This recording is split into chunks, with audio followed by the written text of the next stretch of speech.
What's up everyone, it's Q from Retro Q Gaming, and here we are coming up to the end of the year, so you know what that means.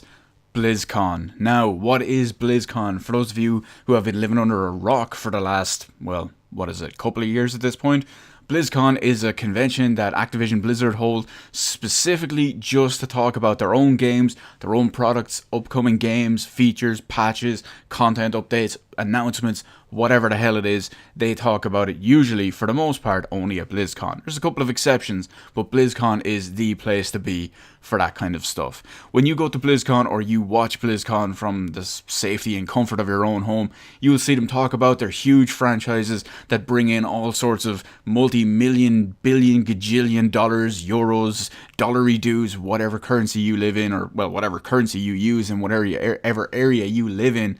And you will see them and hear them talk about their games like StarCraft 2, World of Warcraft, Overwatch, Heroes of the Storm, and Hearthstone. What you won't hear them talk about usually is games that don't make a shitload of money or a shitload of consistent revenue stream for little to no effort, like Diablo 3, unfortunately. Which brings me to my point. Why am I making this video? Well, I am curious what we're going to see for Diablo 3 when it comes to BlizzCon 2017. And unfortunately, the answer is probably going to be extremely disappointing, which will be little to nothing. We all know their big focus is probably still going to be on Overwatch. It could possibly be, hell, for all we know, maybe even StarCraft 3, probably not. But it could also be something like a new World of Warcraft expansion. Of course, they'll have a shitload of stuff like Hearthstone expansions and whatever, or however they do those, and Heroes of the Storm maps, game modes, players, skins. I don't know what they do in MOBAs or what they deal with in MOBAs. They're not my type of game. But the point is that what we're going to see from Diablo 3 is probably going to be literally nothing important and nothing big or nothing announced or nothing whatever. The reason for that is when you click on the actual BlizzCon page for Blizzard, or not for Blizzard, for Diablo, to see what they're actually, or to show what they're actually going to talk about, you'll get this. And here's what this says. For attendees, while it might not be a big year for Diablo this BlizzCon, we're still excited to see our fellow players and celebrate all things Sanctuary with you. Heading to the con, you might have noticed we're setting up a small demo area this year right at the front of the main floor. Swing by and try out our convention-exclusive Diablo 3 experience. Something strange stirs just inside the gates of New Tristram. Choose your favourite Nephilim hero and find out what lies in store in this unique one-off adventure. And then it goes on to show a couple of things about how they designed the visual effects, how they designed the characters, the enemies, etc. and what they do to create those characters and then bring them to life in-game. And that's basically it. I mean, it's literally there right in the first sentence. While it might not be a big year for Diablo this BlizzCon. So basically, they're saying there's going to be nothing there. If we're lucky, if you ask me, what we'll see is a couple of details of upcoming, we'll call them larger patches. Maybe add in a single new area. It's like, oh hey, we're going to be revamping this system or this style or this whatever completely. Here's a new area where you can actually grind out adventure mode properly. Because let's face it, that place they added in, what, geez, it might even be like a year ago or maybe more at this point, designed for just adventure mode grinding. That's pretty terrible. Because let's face it, by comparison, Diablo 1, great game, amazing game. Diablo 2, legendary at this point. Got a single expansion and went on for 10 years or so. Diablo 3, released in 2012, got its first expansion in 2014, and since then, we've basically had nothing. There's a little bit of content patches here or there, but they're very, very few and far between. I could name probably 2 content patches that have actually released for Diablo 3 since the actual release of the expansion. That's terrible. And the only, I even hesitate to call it full update or upgrade or whatever, is a paid character pack for the Necromancer, which has a very niche market. You either have to be interested in playing a Necromancer, or you have to be extremely bored and extremely completionist. By comparison, I played Diablo 2 pretty consistently for about 10 years, when it was current, all the way up to maybe about a year before Diablo 3 came out.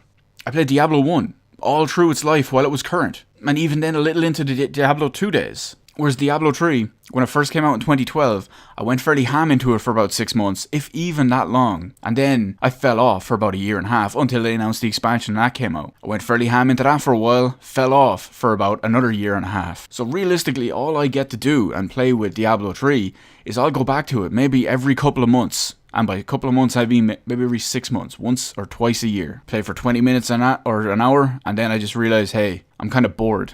There's nothing for me to do here. Then log out and play it 6 months again down the line. And of course, because there's going to be what they say is no big year for Diablo, if the rumors are to be believed, then there's that pretty much spells no announcement of the rumored Diablo 2 remaster, which of course would drive fans wild. There's another theory behind this as well. Why is Blizzard getting kind of, I won't say lazy or lackadaisy with Diablo, it's more so why do they push everything else so much more? Well, the answer, if you ask me, is really, really simple. Many people will just say, oh, well, we know modern Blizzard hates the Diablo IP. I don't think they hate it. I don't think that's it at all. What I do think is the actual reason and case why they focus on everything else is everything else makes them considerably more money on a consistent, steady basis with probably less effort involved than what Diablo could bring in. Let's look at all the other games, for example, real quick. Hearthstone, it's a free-to-play card game. Naturally, people are going to be throwing money at that free-to-play for cards or packs or whatever expansions, whatever they call it. People are going to be throwing money at that left, right, and centre, which makes them a shitload of money. Granted, that one actually does probably require a little bit of effort in it because you have to balance the cards around it and stuff.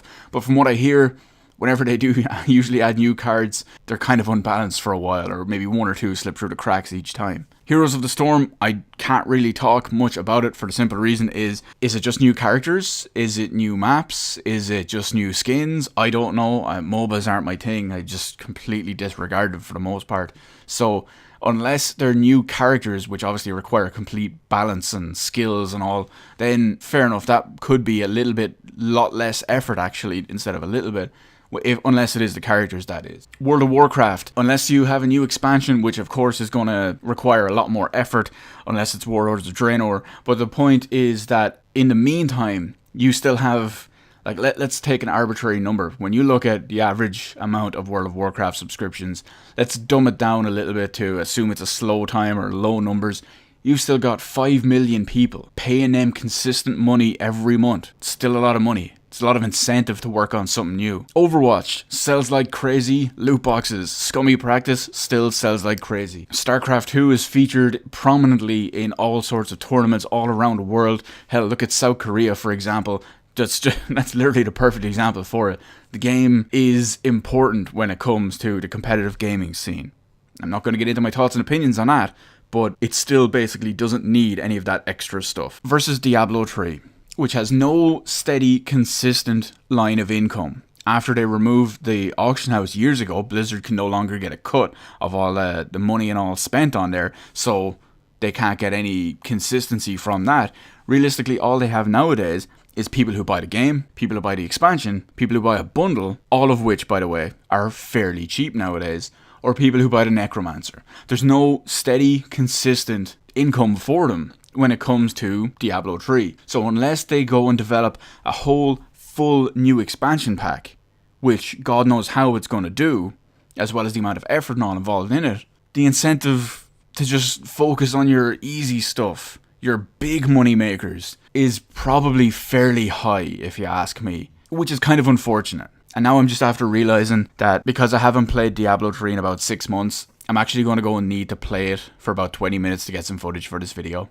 So that will be my 6 monthly foray into Diablo 3. So you can probably look forward to some more Diablo 3 footage from me in maybe about May of 2018, which again is a bit of a shame because likely we won't have any big announcements or expansion announcements, remaster announcements, or whatever they're going to do with it until BlizzCon 2018, which means probably several more months minimum after that before they actually launch whatever they talk about, which is again, it's unfortunate because if you can only get people to go back and play your game at once every couple of months for maybe a day or even an hour, it's a bad state of affairs. And we don't want that. We don't want that. While Diablo 3 it was a bit of a letdown originally, It still kind of is to an extent. It's nowhere near as good as Diablo 1 and 2 for sure, but it's not a bad game. I want to play it, I want to be able to play it. Blizzard, give me a reason. As it stands right now, I don't even have a reason, because I can go online, I can grind out some time with my friends, but after 2 or 3 days of maybe a couple of hours a night, we'll be bored of it. That's it. We're done. So let me know in the comments section below what you think of the whole way that, let's call it, Blizzard is treating the Diablo IP, because you can say whatever you want about them, but I mean, the proof is in the pudding, and it's the proof. The proof is what they are, or in this case, aren't doing with the Blizzard IP, or with the Diablo IP. Do you think my reasoning behind it is accurate? Do you think they're still focusing on something in the background that they're just not ready to talk about yet? Or is that more of a long-term deal? Or do you just think they're kind of lazy about it because everything else is just making them a shitload of money? And hell, let me know what you think about the Diablo 2 remaster rumor as well. And just to put the icing on the cake, let me know what you think about Diablo 3. Did you hate it? What's your experience with it? Did you go ham for a month, then realize, hey, this is shit, and turn it off and never play it again? What's the deal? I want to know all of that in the comments section below. Hit the like button, hit the subscribe button. Thank you for watching, and I will see you in the rest of the videos in my channel.